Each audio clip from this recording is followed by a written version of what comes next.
Hello, friends. This is Darren Hayes of PigskinDispatch.com. Before we take you to your favorite Sports History Network show, just want to tell you a little bit about some merch that you can pick up that represents your favorite SHN podcast. So far, there's t-shirts, coffee mugs, and even books from some of the authors that do podcasts right here on SHN. Who could buy something better than that, than have the history right from the gentleman that you hear talking about it? But we also are adding things each and every day. And where's that store, may you ask? Well, it's at SportsHistoryNetwork.com. Up at the top, there is the SHN merch button. Click on that. It'll take you right to the store, and you can be representing your favorite podcast and show the world that, hey, on the swag that I'm using, it's the headquarters of sports yesteryear, Sports History Network, and my favorite podcaster, the Sports History Network store. Shop there today.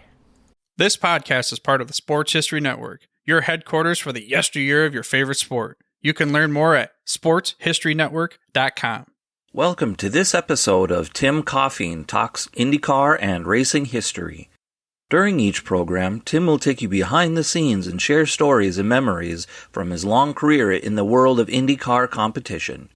With 7 championship rings to his credit, Tim not only understands auto racing history, he has lived it. And now, for the most famous words in racing history. Drivers, start your engine! Hi, I'm Tim Coffeen, and we're going to talk about some IndyCar racing history tonight, and that history was Michael Andretti's 1991 CART IndyCar Championship season, of which I was fortunate to be a team member. A little background on Mike and Newman Haas Racing. Mike came to NHR in the start of the 89 season. He'd lost his ride with Craco at the end of 1988, and Mario, his father, was driving for Newman Haas, and he got together with Paul Newman and Carl Haas, and they got with K. Martin Haviland, and they created the first father-son IndyCar racing team. Mike and Mario were teammates starting in 1989. I got hired there December 1st, 1988. And I went to work there January 2nd of 89. Tyler Alexander, he was the team manager. Legendary figure in auto racing, Tyler Alexander was one of the principals with McLaren. He started with Bruce McLaren and Teddy Mayer. And Tyler put the team together from the ground up, starting a new team for Mike. And you think about starting a racing team, Mario had a team already and had a crew there, but he had to get a semi-truck and outfit it and the pit equipment and all the stuff that it took to run a second car as a championship auto racing team. I call it the 3-2-1 method. In 1989, we had 2 wins with Mike. We had a lot of frustrating results. We blew up at Indianapolis, leading the race, and that hurt. He crashed leading at the Meadowlands.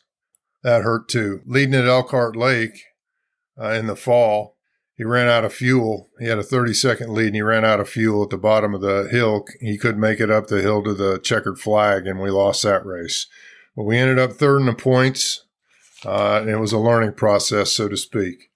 For 1990, we had 5 wins and 5 poles with Mike.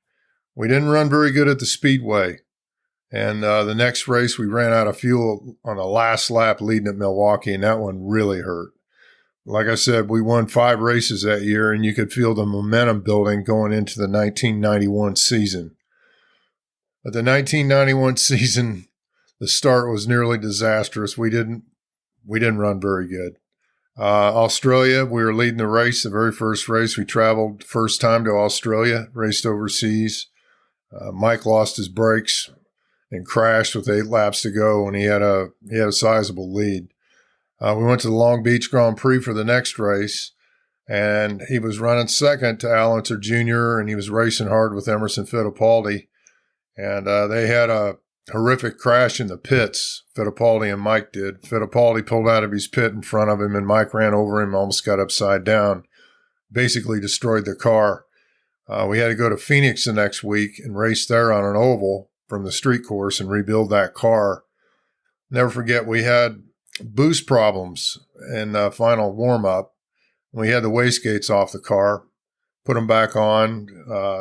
Mike got the lead at the start of the race, and he led 36 laps that day, but he kept calling in saying that he was losing boost and turbo boost and losing power in the engine. Well, we lost power. He went backwards. He ended up fourth. Some people have been happy with that. Nobody was. And then afterwards, we found out we'd had the wastegates off the car because of the boost problem. And one of the boost lines was left loose. And that's why he was losing the turbo pressure. And one of our guys got fired over the deal. The next race, we went to Indianapolis for the 500. And we had a decent month of May. Led half the race, 100 laps. Got a flat during the race and had to come in. Indianapolis in those days, the cars held 40 gallons of fuel. And at the speedway, to run the fuel out under green, you had to run 32 laps. And it was about halfway through our fuel stint, he started complaining about a loose condition with the car, and he slowed down 20 miles an hour. So we had to bring him in. We found out we had a cut left rear tire. That's why the car was not handling properly. We're lucky we brought him in because it was ready to come off the rim. It didn't have hardly any air left in it.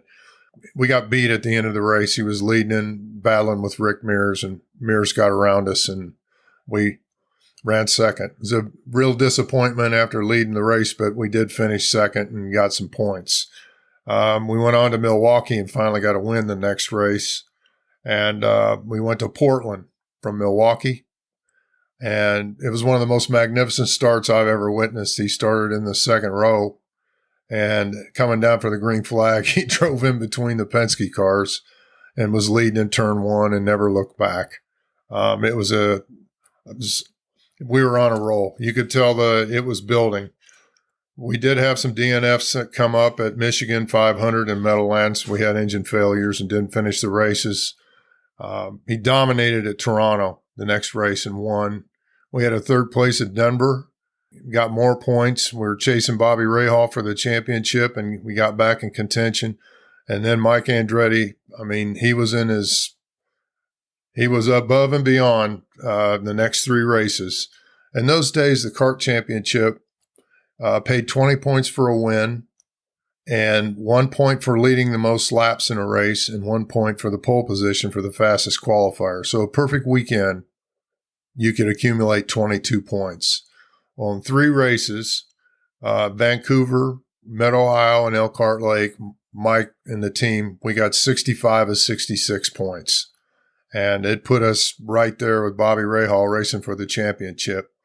2 races to go. One of the biggest things I think that helped us win that championship that year, the previous 2 years at Nazareth, Pennsylvania, we had very poor showings. It was very disappointing. And I think in 1989, our first year, I think Mike got lapped 4 times in a 200-lap race, and that just didn't. The next year, I think we were 2 laps behind, and we even got lapped in the Marlboro Challenge at Nazareth in 90. So we went and we had a test at Nazareth, which was going to be key to winning the championship. And Tony Cicali, Mario's engineer, he was put in charge of the test, and he laid out the test format, the things we were going to test. Mario would test the first day, Mike would test the second day. And Lola, we got the first front wings for this test that had curlicues in them, which would funnel air into the tunnels. And Mario saw those wings and he wanted to run them really bad. And Tony Cicali told him, "No, Mario, it's on for day 2. You're going to run what you test today, and Mike gets to run those tomorrow." Well, when we put that wing on the car the next day, the car started handling a lot better. And then we put what we used to call the Cascade wing on. It was a double flap rear wing, and Mike loved that wing. We ran it on both road courses and short ovals. And we started picking up time, but he said he called in on the radio and said the car was pushing. Tony Cicali had me and Billy Simmons standing in the pit lane, and Tony just told us, he said, "Put a half a turn in the wing. Don't shut off the motor, Mike. We're going to have some guys here to put wing in the car." We put front wing in the car. He went back out. He said, "It's better, but it's still pushing." I think it was 4 or 5 times he pulled in and we put wing in the car, and it got better and better. You could hear him carrying the throttle deeper and deeper into turn 3 at Nazareth. So we left that test confident when we came back that we were 2 races to go. Nazareth was going to be huge towards winning the championship. When we didn't win the race, Ari Leindyke won the race. They gambled on pit strategy, and they only made 2 stops. And Rahal and Mike. Rahal beat us, but Mike led the most laps, so he got the bonus point for that. And we only lost 1 point to Rahal, which was huge going into the last race at Laguna Seca. So we went to Laguna. We won the Marlboro Challenge. Mears ran out of fuel coming down for the checkered flag, and we got lucky and won that on Saturday. And then on Sunday, Mike, he dominated the race. He led every lap. He won the pole. He led every lap. We had a perfect weekend. It was a great finish to a fantastic season. Great group of guys.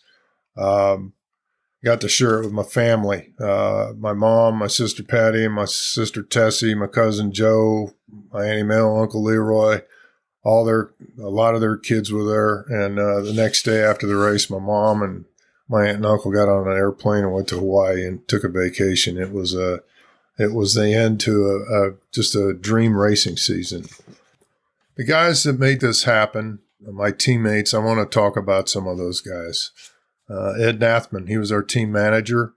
When I got hired there in '89, we didn't get along super good at first. Ed and I didn't, but then I think he figured out I wanted to be there and race, and I saw that his heart was in the right place too, and he stood up for me a couple times in the team when we had some various issues there, and I always appreciated that. He was an engineer when I first went there, and he was also the team manager when Tyler Alexander left. So Ed had a lot of responsibility. He gave up the engineering for the championship. He was still the team manager and the race strategist in the pits for Mike. And Brian Lyles was the engineer when Mike won the championship. And Ed, I remember he used to do the fuel mileage. He calculated fuel mileage with a handheld calculator in the pits, and he called the race on the radio to Mike. He was a pretty smart guy. Ed didn't always agree with him, but he was an honest guy, and his door was always to his office was always open, and I felt he always stood up for the crew. I mean, he understood it was a lot of work, and he was there for the guys. He was a huge part of our success. Tom Wirtz was our chief mechanic. Tom was a native of Chicago. He was a sports car mechanic. Tom was a Vietnam veteran. He was a really hard worker. He led by example, and he changed the outside front tire. Trevor Weston. Trevor was a native of New Zealand. As a young kid, he was an apprentice mechanic, and he was a fantastic mechanic. He worked at Lotus in 1978 when Mario won the world championship in Formula One. And he came to us and became our gearbox man, and he fueled during pit stops. Never met anybody quite like Trevor Weston. He was quite a character. Him and I were roommates for 6 years up there, sharing an apartment together.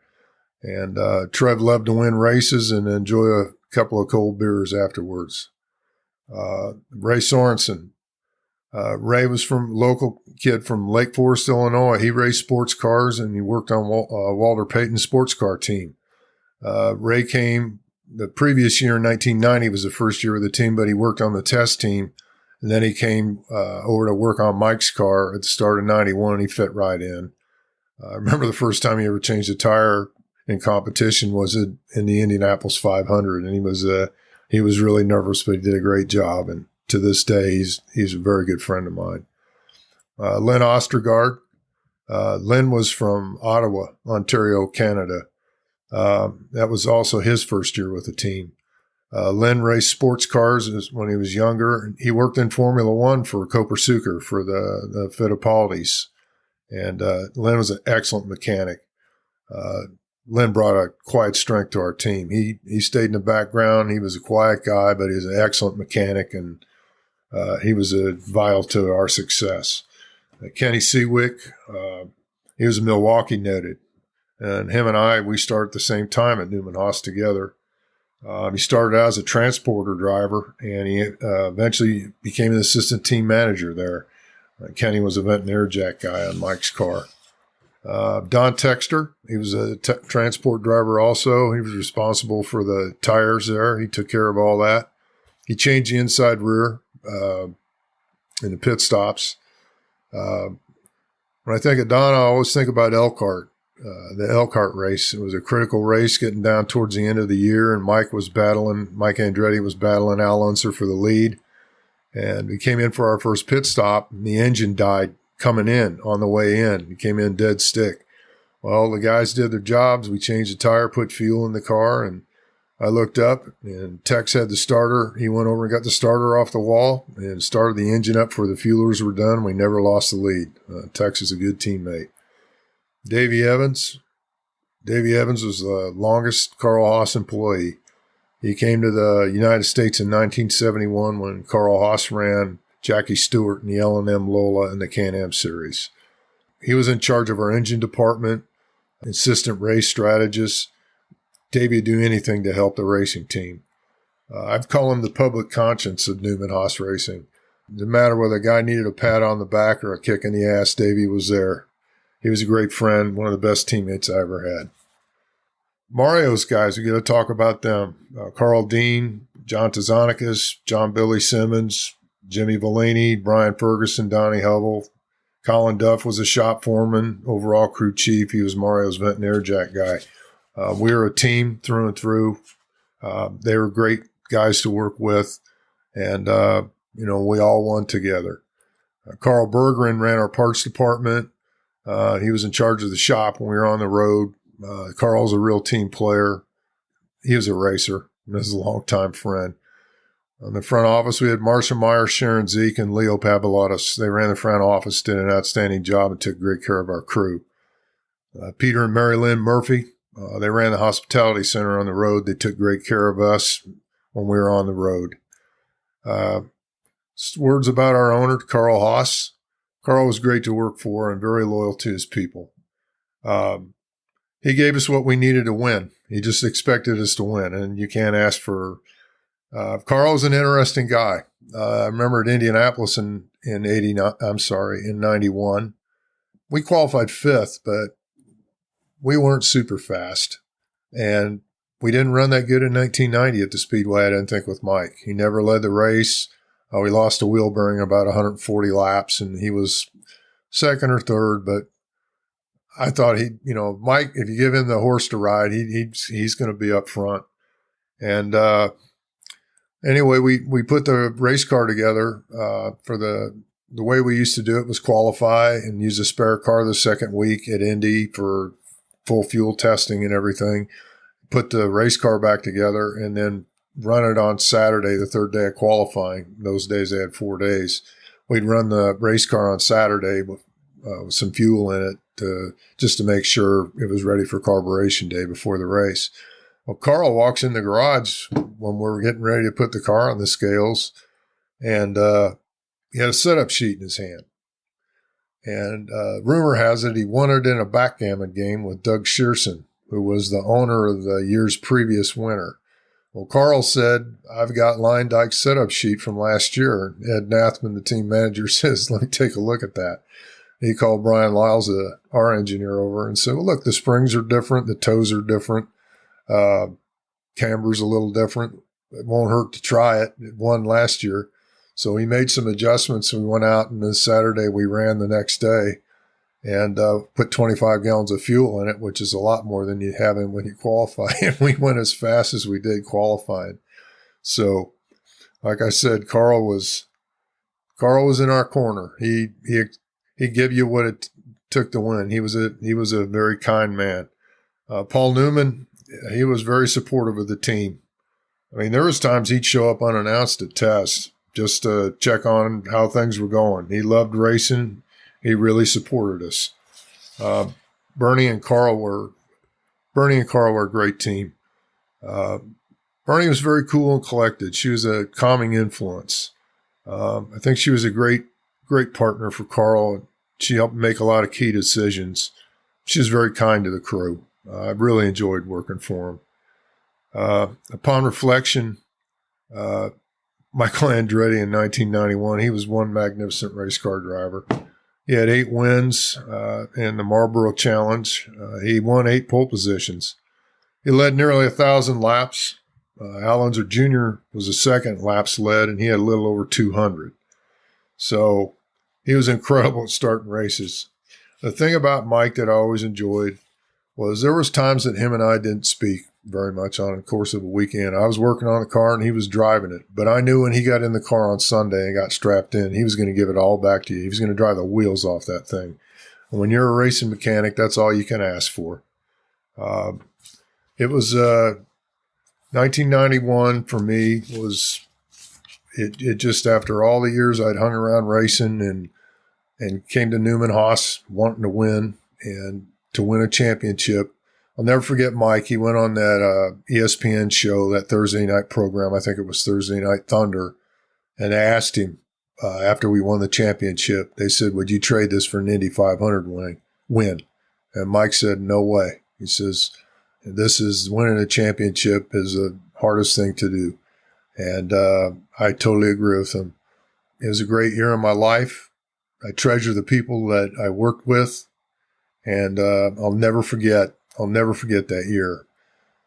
And I would be remiss if I didn't mention maybe the reason this whole deal happened, and that was Mario Andretti. Carl and Paul may have never gotten together if it hadn't been for him, because he was at the forefront of Newman Haas when it began, and he opened up a seat for his son, which made the opportunity for all of us. And the one thing I learned from Mario, he was our teammate, but technologically, Mario was always pushing the envelope. He was at the forefront. He was looking for the unfair advantage when it came to technology. And Mario Andretti, to me, it was such a pleasure for me to be able to work with him and his son. It was an honor. And an international racing legend and a gentleman. For me to be able to be on that team with him is it's a life-fulfilling experience, and all I can say is thanks, Mario. I'll just say that thanks for listening, and we'll have another one here coming up. And hope I just enjoyed doing this. Thanks for listening, and we'll see you later. This podcast is part of the Sports History Network, your headquarters for the yesteryear of your favorite sport. You can learn more at sportshistorynetwork.com.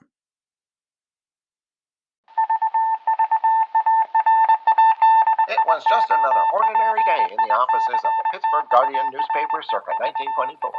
But for Marla Delft, assistant editor, everything was about to change. For she was about to discover the awesome attractiveness of Row 1 brand retro sports paraphernalia items thanks to Orville Mulligan, sports writer. And there it is. Wow, Orville, that's really the bee's knees. Isn't it just? A poster-sized replica of the actual 1909 World Series program cover. I can see that. But where did you get it? And where'd you get it framed? I ordered it from the Row 1 website, where over 6,000 items of sports memorabilia from the 1880s to the 1990s are available for reproduction, in multiple sizes and in several different materials, with over a dozen styles of frame to choose from for prints like this. Well, I'm sure Mr. Delft would love to put up more of these in the office. But I'm equally as sure they're beyond this newspaper's budget. Not at all, my dear Marla. See for yourself. Go to sportshistorynetwork.com/row1. sportshistorynetwork.com/row1. Oh my, these are good prices. Oh, and look at this stuff. Oklahoma-Nebraska football, college basketball art, Michael Jordan items. And so retro it was that sports Marla Delft advertisement discovered the placards. splendiferous magic of Row 1 sports memorabilia, arts, and prints. You can too by visiting sportshistorynetwork.com/row1. That's ROW1 today for access to the full Row 1 catalog of gallery prints and gifts like t-shirts, long-sleeve shirts, telephone cases, coffee mugs, blankets, pillows, towels, and even shower curtains. Act today for 15% discount off all prints with coupon code SHN15 and 20% off all other items with coupon code SHN20 at checkout. And keep your dial locked to the Sports History Network for the exciting chronicles of the 1920 sports world in Orville Mulligan, Sports Writer. Coming soon.